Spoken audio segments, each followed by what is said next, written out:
Welcome back to episode 4 now of Hepp Steps. As always, we are your hosts. I'm Kaydian. I'm Yared. I'm Tanya. Yeah, and today we're going to be talking about well-being and balancing your kind of life and adulthood once you get to university. Yeah. But we'll start today with a fun, happy little story from one of our deliveries. Yeah, so just for context again, for any new listeners, our job is going into schools and talking all things higher education.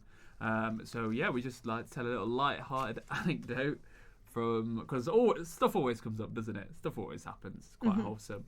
But yeah, when we were working together on this one, weren't we, Kaydian? Yeah, we were doing had a campus tour. Doing a campus tour, we take students around both University of Sheffield and Sheffield Hallam campuses.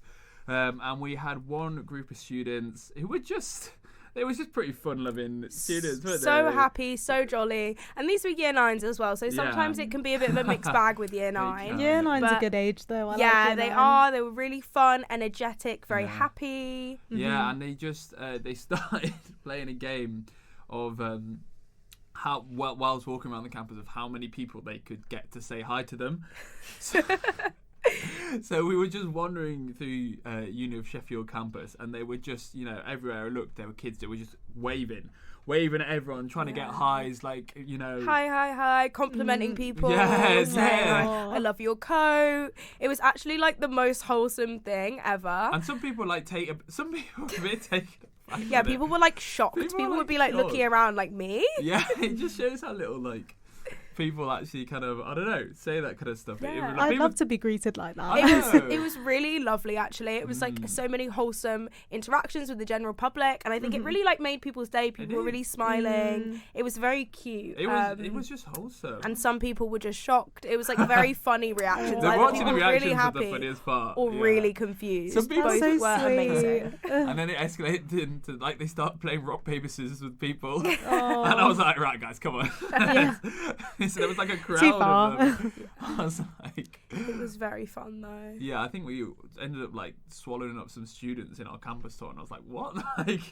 As in they were just brought them along with us, and I was like, right guys. Oh yeah. You guys aren't invited. Sorry, you already know the campus. Yeah. But yeah, so that was a wholesome Oh, I like that story. day we had, and we were just standing there like, oh, This is nice. this is nice. Faith in humanity restored. Yeah, Yeah. cute. Very cute. So today we're going to talk about a couple things. We're going to talk a bit about kind of managing your kind of academic work / Academic social worth. That'll be a Yeah, whole nother damn. episode. That's deep. That is too deep. Not today. Your academic work and social life, and learning to balance that, and then also kind of talking about some stuff that you learned living for the first time and entering adulthood at the first time as well, because obviously for most people it will be the first time they do a lot of those essential things and are kind of living by themselves. Yeah. Yeah, that's a big thing. Nice. So I guess I'll start about talking a bit about how I approached balancing my academic and social life. I think it's quite a difficult thing when you come to uni, obviously, because for the first week or two, usually it's freshers week as well, which means you don't really have uni or you have introductory stuff, and the kind of focus is on going out, socializing, making friends, meeting people. So I think at first you're very much kind of focused on that social aspect of it. You'll definitely go to your lectures, but again, you're almost doing it to meet people on your course and stuff. You're not necessarily thinking too much about the work you have. Obviously, it's just the start. You're getting used to everything. So I think there is a really nice transition into the more academic side of uni. I found it quite a slow and steady introduction into doing my work, which I think really helped me. It's not you first week you just got to get 4 essays to write and It's a lot about settling in, isn't it? You do get eased into it, definitely. Yeah, which I think is it can seem really intimidating, but I definitely find that the first year of university was so such a nice introduction, especially those first couple months, I think. Yeah, definitely. I think Freshers Week as well helped with just meeting people, and I think when I first started, I thought this is the best thing ever, and forgot about all those just household things that you need to do. Yeah, and also let's just to clarify again, which some people might not know, for a lot of courses, maybe I'd say most courses, first year your grade doesn't actually count towards your final score at the end of the 3 years. So for most courses, or you have to just, as long as you get 40%, as long as you pass, you go into second year on the same page as absolutely everyone else. So that also takes some academic pressure off as well in a big way. So you really do kind of have that first year to try, and you basically are learning obviously the skills you need to complete the rest of your degree, but also the skills you need to balance your academic and social life. So I think like you definitely have some time to get used to that. For me, what I found really useful in doing this was just like pre-planning. Like the best way I learned to manage that is I would kind of make a list of everything that I needed to do. And like usually I do it for like a semester or like half of a semester. So the way that like my university worked was like they'd have semesters and it would kind of be split into like 2 halves, and usually I would have like because I did politics and international relations, which is an essay writing subject, I would have like essays at the end of one half and then essays at the end of another half. So for me, I would plan out all of the work I needed to do in the first half, the readings, any extra work I had for the seminars, and if I knew my essays, if and when I knew them, I would kind of plan that out, and I would try and allot myself time and literally plan from as soon as I knew how everything that I needed to do, because then I could kind of actually look and see when I would be able to be free, how much work I really need to spend on each thing, and that was just really, really helpful to me. It does take a long time, like I would kind of dedicate a whole day to doing it and planning it at first, but I just meant that like when it actually came to doing the work, I didn't miss anything out. I didn't have to spend like ages cramming or reading something I completely forgot about. I kind of had everything in front of me and I could easily plan as and when I did all my additional stuff, which in first year is a lot. You're, you know, meeting friends, so you're always going around to people's houses and doing like social stuff. Yeah, absolutely. I think that very much is the kind of, what I would say is the ideal way to do it. Sometimes I would say, yeah, easier said than done in terms of like it takes work and it takes time and it takes effort to be able to, you know, have everything planned out, and it's something you need to work towards. But if you can do it like that, yeah, that's absolutely the best way to do it. I think it took me probably a little longer to get my head around all those kind of things.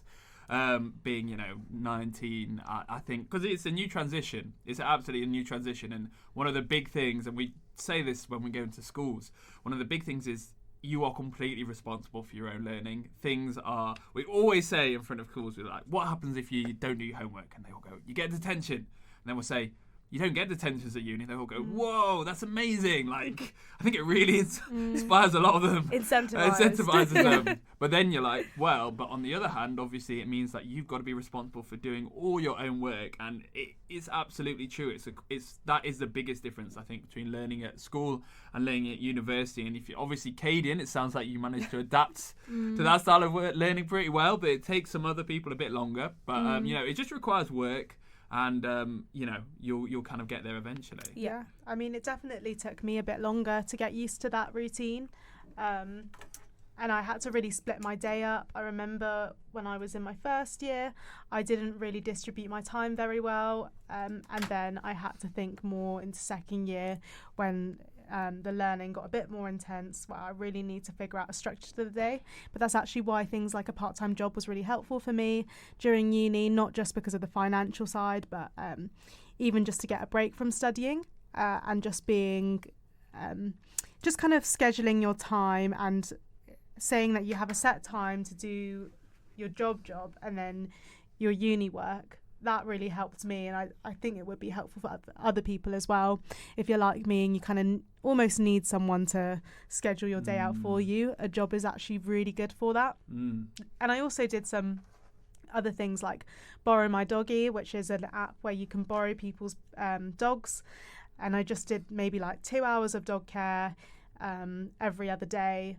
And that would just help me get out the house, get a routine, have a bit of structure to my day. Wait, did you get paid for that? No. It was like a volunteer. What was it about that? Why did you sign up to that? I just love dogs. Yeah. I love dogs and couldn't have one of my own.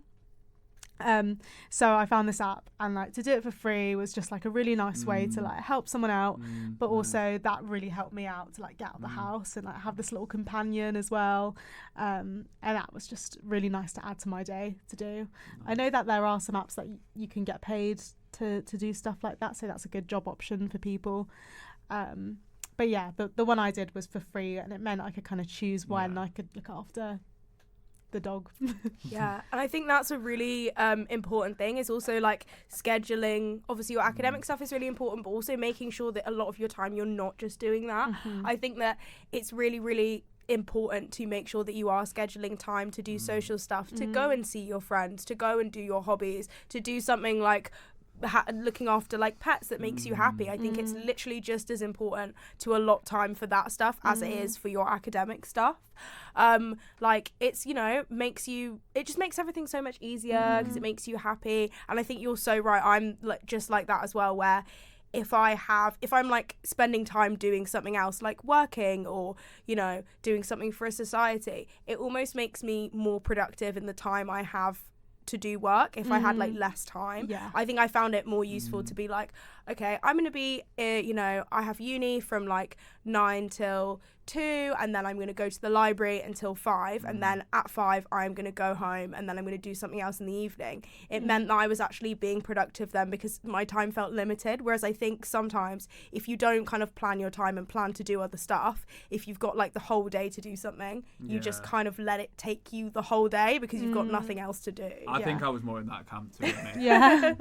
I mean, to be fair, guys, I just want to say I didn't plan everything out from the start. We this get it, was Kaydian, kind you of were like perfect your whole way through uni. I would consider you as a very organised person. Yeah, you are a very you write notes for every single thing. Because otherwise I will forget. If I were to write a note in a notebook, I'd never open it again. Well, that's when I started. This is quite related. When I started, like, again, frontal lobe, definitely not fully developed. But when I what do you mean now? I'm at uni. I like to think it's somewhat there. I was like, come on, give yourself some credit. We like fully believe that as well. We're like, it hasn't developed. Yeah, where was the pushback? I'm like, you didn't leave pushback. Tanya, you were just nodding along. I was like, At university, my frontal lobe was not fully developed, and I would, like, even writing notes in like lectures. That's something that was kind of like new to me in that kind of form. And I spent the first year just like writing notes in this notebook. No organisation. I just had this one notebook and I would just write. No like filing system. And then it came to like the first lot of exams and I was just like, well, like this is just, these are just sheets of paper under my bed. I like have like this is worthless to me. So then I adapted to, in second year, I started writing notes on my laptop. And then I created like a filing system, obviously on my laptop with folders. That was the first time I learned that kind of skill, and I had to learn it by doing my first year exams and being like, I have no notes. Like, I just have scribbles on paper. And that's what your first year exams are for. So honestly, if you get to the end of first year and you realise the whole way I've been doing uni isn't working for me, that's literally fine. That's what first year is for. So don't be stressed. Just a fun question for you guys. This is going to make me sound so lame that I just said fun question. Did you guys use, like, was there any app or like system that you used for your notes? So for me, I used something called Notion, which was like, it's like an organisation, like online workspace. And for me, that is what was really helpful, because I was the same at first. I was just making notes and I was like, I have these and like I don't know what to do with these notes. Like they're just there. But with Notion, it was really easy to like, you can kind of design your whole workspace. You can so I had like first year, then my modules, then folders for my lectures, my seminars, and then my readings as well. So I could have a whole table full of my readings, and then I could kind of have, attach those readings to what lectures and seminars they're relevant to. And it's all really like easy to use. So you don't have to do like loads of web design. It's very user friendly. And I found doing something like that, making it not only like really satisfying but very easy to do and connect everything together, made it really easy for me. Like, what did you use to organise your notes? I had my folders on Word. Okay, on Word. But Word's really good as well. But Word is good, and that was my first kind of intro into like being organised in that kind of way, really. And then I also did like flashcards. I did a lot of flashcards. That's the way I kind of like to learn, like learning facts and stuff like that. So I used Quizlet for flashcards. Quizlet's really good for trying to learn anything. I think I relied on it a bit too much, actually. Turns out you can't do a whole politics degree just with flashcards. But it was good for like learning facts. So that's kind of what I use. But I've seen Notion since, and like now I think if I was doing it again, I think that'd be a good tool. Yeah, it's really, it's also really satisfying, which for me, when I'm saying like I spent a whole day designing it, obviously at the time it feels a bit like I'm not doing anything, but it's really fun. And if you could make it fun and then also you get organised after it. Yeah. So ideal. I used OneNote, Oh yeah. which was really good. It's like an online like Microsoft notebook, and you can like, you know how like in a Filofax you have like the coloured sheets of paper. Those on your laptop, because I have really messy handwriting, and I also can't read my own handwriting sometimes when I'm scribbling things down. So anything written down never works for me, unless the only time that would work for me is if like I was in a lecture and I was trying to pay attention more. Like if I was like getting a bit lost, it would actually help me listen more rather than I'm going to look back on them. But yeah, OneNote was really good for me, and like especially when I was teacher training, I would have like each subject under a different colour, and then I could click on like if I was like planning a science lesson, I could click on science, and then I could have like everything there, like the age group, like what levels the children were at, what I needed to do, and that was like I'd still use that now. Like it was really good. And just kind of in terms of like talking about different styles of learning and different ways of doing things at university. Like, I mean, obviously we all did humanities subjects, so we've all kind of got one kind of view of it, but in general with humanities it's very essay focused. You will have some exams, depending, you might not even have some exams. It kind of depends on the modules you pick. Yeah, I didn't have any exams. You didn't have any exams at all? No, I had one exam in first year that was part of an elective sociology module. Really? Mine was the same. I had one exam. I was meant to have more, but then COVID. Yeah. I see. I didn't have any. That's one good thing about uni. Yeah. Most unis you can see how you're assessed when you choose a module, which is like a topic within your subject. So for me, I hated exams. I was like, I just want to write essays. I just want to be able to work on it for as long as I can. I just chose them all, so I never had any exams. Which one is exam really, really I had nice. during COVID was like a 24-hour essay, so it's like 2,000 words. Didn't have to have any references, which was really odd. And then we had 24 hours to like do this essay. Just your opinion. That's pretty much. That happened. I would love that. Oh my god. It was really fun. I mean, like obviously you use like as in when I say you didn't have to reference, you reference, but then you didn't have to add the like Harvard referencing. Yeah. You referenced Tanya. Reference opinion. Reference Mackie 2024. Reference thoughts. My thoughts.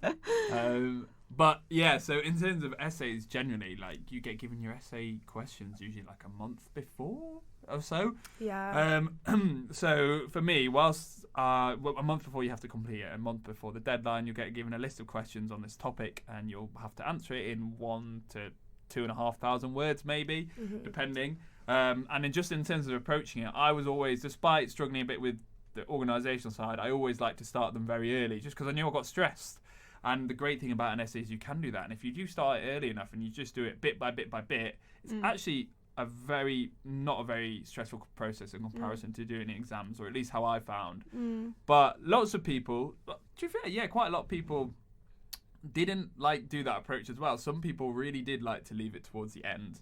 And the phrase, diamonds are formed under pressure, I heard that a lot. That was people doing people doing all-nighters in the library, which I never did. But, I guess each to their own. But I really found that, like, just doing it bit by bit just meant that I was actually, in general, pretty relaxed throughout most of my time at uni, to be honest. I would say if you are somebody who, if you have loads of time, you're not going to be able to do it quickly. Because I think I'm a bit like guys, like I couldn't start writing an essay really, really early, I think. I just kind of like to get it done pretty quick. But I would say what I would do is I would write a plan first. So as soon as I decided what essay question I was doing, I would write a quick plan with like bullet points of like what I was going to say, bullet points of what references I was thinking of using, because usually they'll be related to like readings you've already done. And then I would send that to my module leader or my seminar leader, just that way they could give me feedback on it. So even if you're not starting writing it way before, if you have a plan of what you're going to write and kind of the stuff you're going to talk about, and you have a bit of an idea of what you're going to write, it means then when you get to it, even if you are really close to the deadline, you're not starting from complete square one. You're just kind of like filling in the blanks of like, a structured plan already. I had one mate, Stoney, if you're listening. And we know that you are. And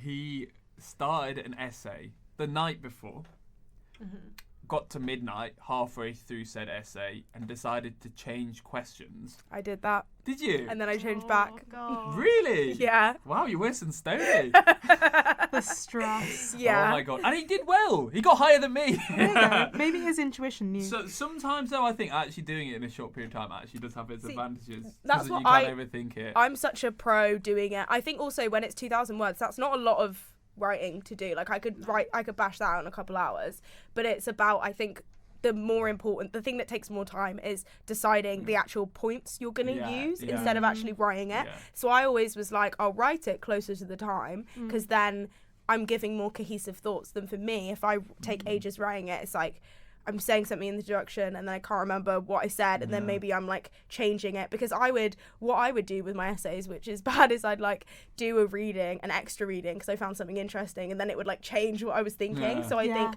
I needed to write it all in one go, because I'm so changeable that like if I broke it up in parts, it would feel, I think, like a bit just incomprehensive and like not put together properly. Mine's the same with you, where I just like brain fart, but like that's not the best. That's what notes should be for. Yeah.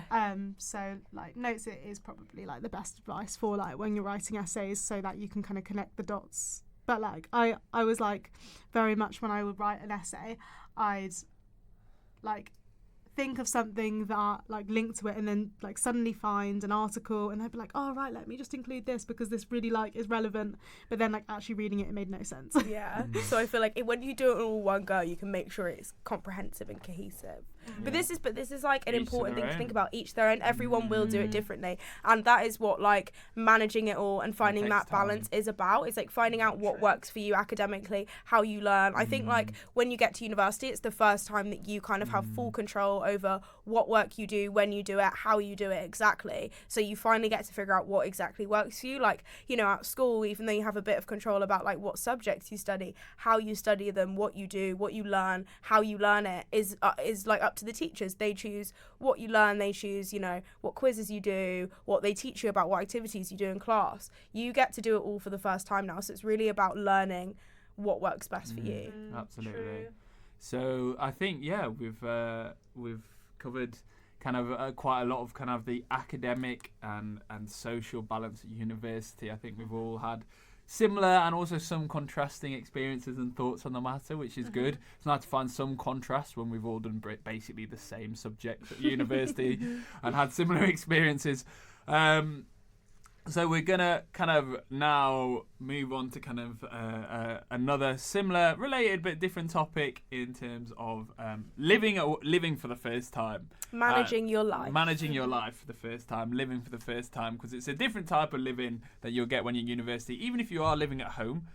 Obviously, you're 18 and, you know, you're probably going to have different responsibilities as well. Obviously, we all moved away, and that is a big change, moving away. And kind of adapting to that can be difficult. It can be a challenge for anyone. I think for everyone, actually, in some ways. And there's so many things to think about that you just would not have thought about before. For example, for me, and for I'm sure a lot of people, cooking. Big one. You gotta feed yourself. Actually, it turns out that's actually something you gotta do. And I wasn't someone who had really done too much cooking before university, which some people have. And I really thought pasta pesto or pesto pasta. Some people crazy way to put it down. I've been called out. I've been called out for that before, but I stick by pasta pesto. I thought pasta pesto pasta was. Say that 5 times fast. I thought I could just live off that. I liked it. It's easy. It's cheap. Easy. It's cheap. Tidy. It's not like the least healthy thing in the world. I was like, bang, sorted, 3 years. And then I pretty soon realised that actually, like, you know, after the first week, I actually wanted to eat some other stuff. So that kind of started my cooking journey. And there was lots of, first year was like, you know, there was lots of failures on the way, learning that, like, some stuff just shouldn't be fried. Avocado probably shouldn't be fried. Oh, you did not. I tried. Oh, God. Yeah. I tried. I have no comment to that. That's crazy. Yeah. In what capacity? Like, I just that thought I'd is chuck messed it in. but chuck it into what for what? Like, what's Scrambled the eggs. meal? Okay, that's. Oh my God. No, I think that's a Ew. bit more forgivable than like. I thought you were gonna say like you just fried it, just the avocado on its own. No. I don't know. Imagine avocado fried and Yeah, scrambled did it go all egg. brown? Or I'm feeling a bit sick. Like the image of that. Yeah, it wasn't really great. gross. It was What a like- waste of an avocado. Yeah, literally. Gosh, you know how much water it takes to make one of those? That's Selfish. That's the last time I'm honest on this podcast. Yeah. This is not Uh, a safe space for you. One of my friends tried to fry avocado, actually, and I went, "What are you doing? It's gonna go all brown." He did it anyway. Yeah. Bless Sorry, Pesto we're with- gonna cut. Can we have that in the cut? Yeah. Actually. But you learn, and sometimes you've got really judgmental people. Yeah, to be fair, I was that person in first year because I already cooked at home quite a lot. So I think I was like, got to uni and was like, why are you eating beef, like minced beef, no seasoning and rice as your meal? Like, what's going on? I was very confused. Oh, do you know what I like realised when I could like cook and buy things for myself? Because I started when I first moved to uni, I started just naturally buying the things that my parents would buy, like the same brand of toothpaste, for example, or like the exact same, like, I don't know, like the same shopping ingredients that they buy, just because that was all I knew. But then it hit me that, I can like actually buy things that I want to buy. So I went crazy on like instant like noodles. And that was Big my... on instant noodles. Yeah, and I was like, why would I waste money on food when I can buy £1 noodles? Yeah. And then, I wasn't very well. Now, honestly, that is for me. So I'd cooked at home, but like obviously, like you're saying, cooking with my mum's ingredients. So we never really had like instant noodles or frozen stuff like that. Yeah. And then kind of like a couple months into uni, I was like, wait, I have free will. I can buy noodles. Yeah. There were these noodles that were like coca noodles, brown packet, spicy noodles. They were £3 for £1 at the village shop, and wow, did I love those noodles? They were so £3 for good. £1. That's And you can, jazz them up, cut up a spring onion, add bits egg to on the it, top, egg on the top, sesame seeds. Yeah.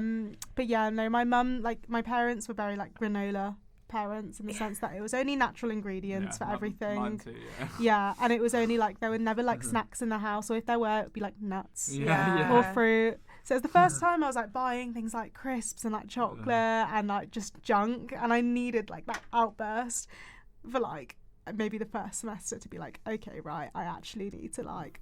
It's you funny know. how quickly the novelty wears off. Yeah. Like mega quickly. I was you're like, why am I actually, in want such a food. bad mood? I used to just buy juice, loads of juice. Yeah. We never had juice in the house. Yeah. So I'd just be like, buy a massive carton of like the cheapest juice and just like neck him. Like, come on. I think I bought like breakfast was exciting for me because I started like I remembered buying like Cocoa Pops because that was something that was banned in the house. Like we were never allowed anything like sweet for breakfast. So I was like, right, I'm gonna get a sweet thing for breakfast. And then I was like, I actually don't like. It's actually Yeah. not filling at all. Yeah. I was like, why am I so hungry? And I've eaten like an hour ago. Yeah.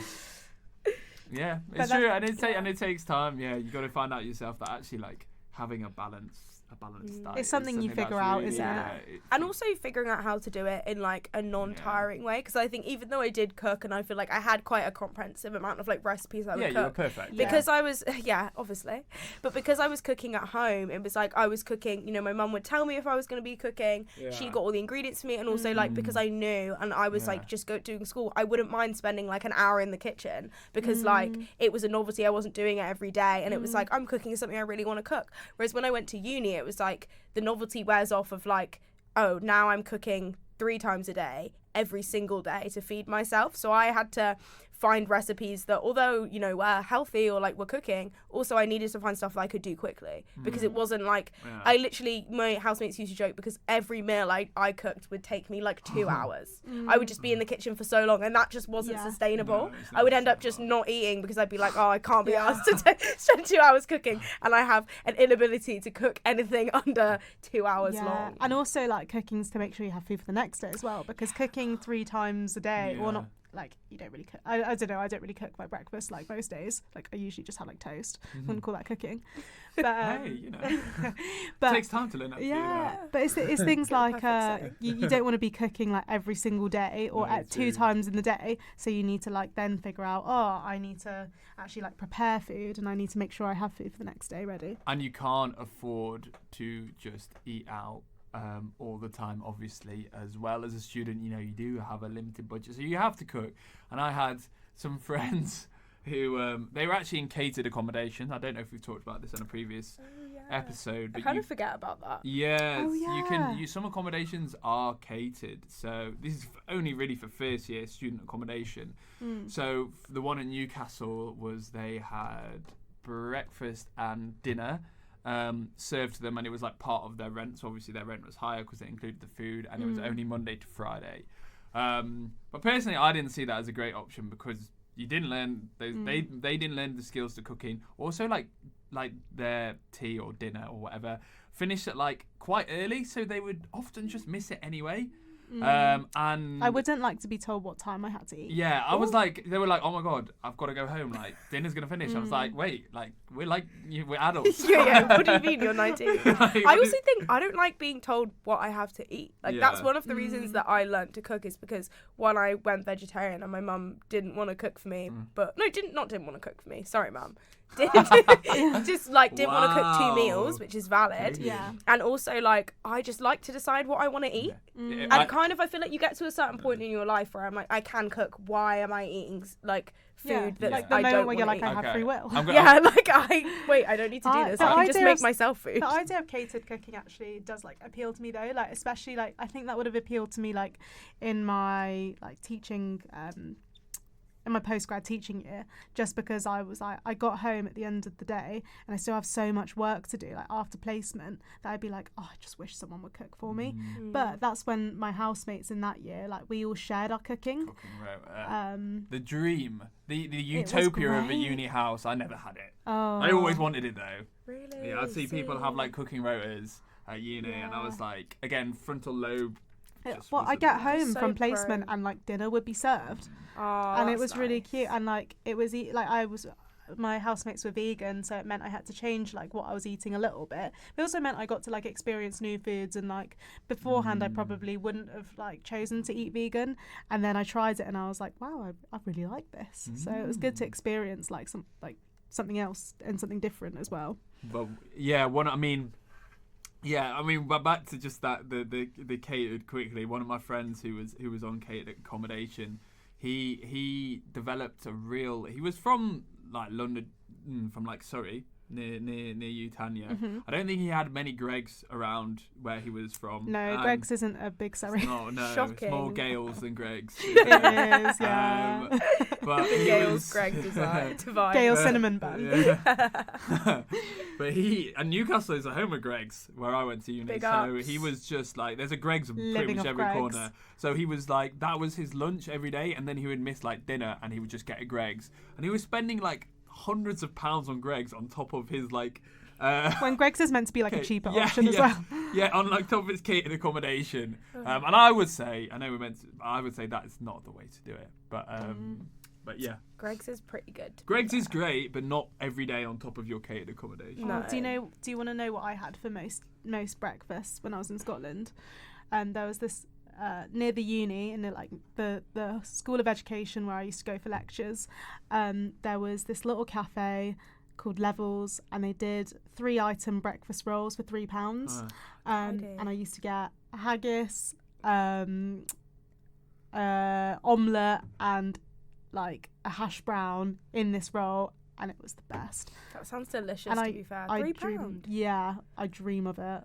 I need to love I need to that. have something like that near here. Yum. Love a breakfast roll. Okay, so I mean, has anyone got any other kind of cooking tales, or should we move on to our next? No, let's segment? move on, because obviously cooking is one thing that you learn to do, and again, that's something you just learn. You will learn eventually. You have to. Yeah, it's kind of the easiest thing we do learn because you just have to do it. Yeah. It's like Also, breathing. cleaning is another thing I think people, which again shocked me, didn't do at their homes for some reason. People didn't clean. Yeah. But people, you have to learn to like clean for the first time, learn. Yeah. I think I didn't realise how much, although I did chores and like I cleaned at home, I didn't realise how frequently cleaning needs to be done, like just wiping down the sides every single day. Yeah. Otherwise, especially when there's obviously multiple people living with you, like I was sharing a kitchen with 9 people, Yeah. so it got really messy and we had to be so on top of wiping Yeah. down the sides, or And it like just gets cleaning an gross. oven, that's something I'd never done Oh, before yeah. uni. Well, you meant to clean them. Little Lol. joke. And like just like dusting. It's like those little things. Like I would be cleaning like at my home. I think my parents are really good at ingraining that, but it's all the little bits that you forget about that they maybe don't. Like dusting was never a thing that I did, whereas like I knew like a lot about hoovering and like mopping, but like it was just like the little things that you need to keep on top of. I mean, I was I mentioned this on previous podcasts for all the avid listeners, but I was in a flat of 12 boys in my first year, and it was like I was one of the ones who would like try and actually instigate some sort of cleaning system, because it was just a tip. There was a period of time where we just like wrote off like the social area.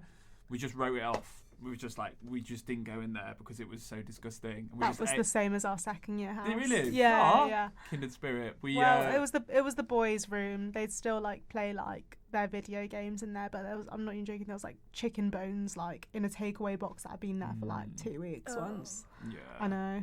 We just ate in the corridor outside.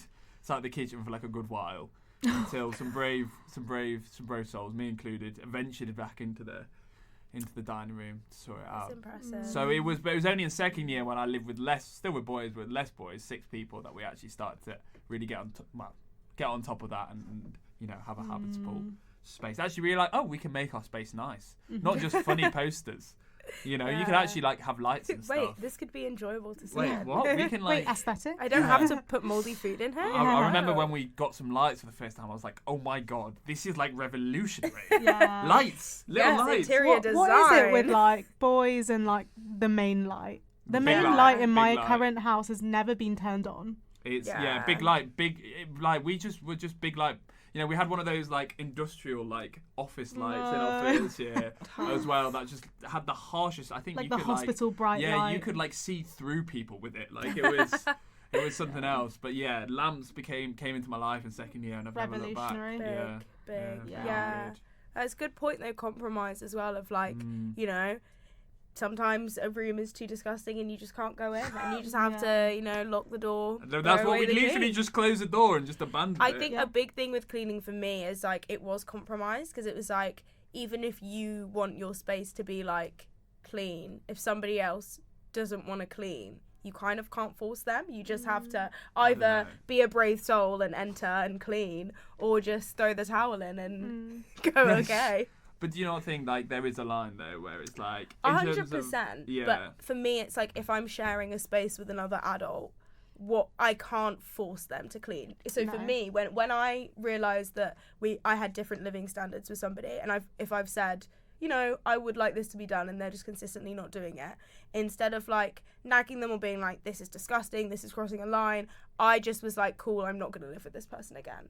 Yeah. Because I think I was just so like, I'm not confrontational, because I am, but I was just like, I'm not going to waste my time convincing somebody that we shouldn't be living in filth, because I don't really know, like what else can I say except we need to like, I think it's just good knowing that as well, of like, if you have different standards of living and cleaning, that's okay. Maybe just try and think about that when choosing places to live. My housemates the last place I lived in at uni were really good in the sense that like we all like agreed we wanted like a clean house, but like we all assigned tasks like that we didn't mind doing, or like if there was a task we really didn't want to do, then someone else would like be like, oh, I don't mind doing that. So we'd like have specific tasks that we had to keep on top of, but then if there were things that we didn't want to do, then like someone else would step in, which I think was really good. But obviously it was only 3 of us, so it was a bit easier than I can imagine like a 12-person household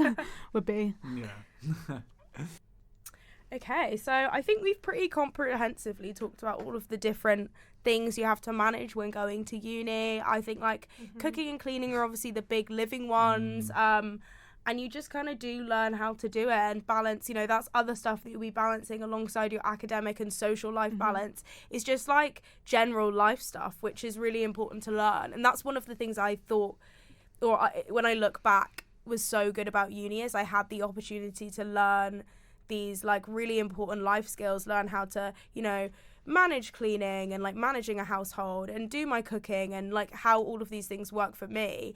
in a really nice way where, you know, you're living with other people who are also figuring it all out for the first time, and you still like go back and stay with your parents usually for extended periods of time, so you get a bit of a break and you appreciate that more. So I think it's just such a lovely transition to be able to do all of these things, and a really nice time period to be able to like learn how to manage your life and everything. And all of the skills that I learned from like managing my academic and social life, I now use managing my like work-life balance, which is really, really key when you're an adult in managing your mental health and just kind of making your life work for you. Definitely. I think all these skills that I learned at uni, I have to agree, like has definitely helped me into adulthood now and moving out of uni and having a place. I think if it wasn't for those experiences of like learning and navigating your way around managing time, cooking, cleaning, all those life skills at uni, then I wouldn't be so good at it now. And she is good. Her place is gorgeous. Tanya's apartment is so beautiful. I'm very on top of my cleaning. It's stunning. Anyway, yeah, thanks a lot for listening, guys. I hope you found this podcast useful. And yeah, we'll see you for our next episode. Yeah, if anyone has any questions, feel free to like message us on our Instagram. And we can talk about any other topics you guys want to hear about. Yeah, absolutely. Yes. All right, see you next time. Bye. Bye.